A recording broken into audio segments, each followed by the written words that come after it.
I came up so quick. Did I belong here? I was just turned 19 years old. I was really less than a year out of high school. Very nervous, my first major league game. I remember it was in Washington, D.C. I got to the ballpark and, you know, you take deep breaths, you look at their lineup. I didn't know who they were, other than Frank Howard was in that lineup. Went over the hitters with George Mitterwall. And I basically had a fastball curveball, so that's about what it was going to be. And the first hitter, I got to count to 3 balls and 2 strikes, and George puts down fastball, and I shake him off out of nervousness, and he puts down curveball, and I shake him off, and I only have 2 pitches, so he calls time, comes out, and he said, "What do you want to throw here? I put down your 2 pitches." I said, "Well, you know, I'm going to remember this guy the rest of my life." You know, George said, "Well, it's Lee May, all right. Fastball away, left-handed hitter. I'm going to sit on the outer half of the plate.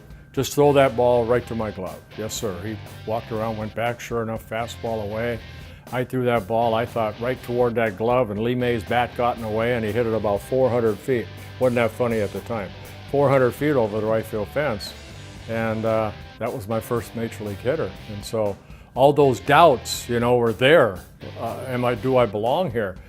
And as Lee May rounded third base, our dugout was on the third base side, and of course I'm kicking the mound and I'm pretty upset, and I look in the corner of my eye, I see Mr. Rigney coming out, and I'm thinking, oh my God, I'm going to face one hitter. On the back of my bubblegum card it's going to have an ERA of infinity. But he came out and he said, "Son," he said, "you know, relax now." He said, "That won't be the last home run you give up. And the man was a genius. But we ended up winning that ball game 2-1. I pitched 7 innings, gave up, I think, 5 hits, walked 1, struck out 7.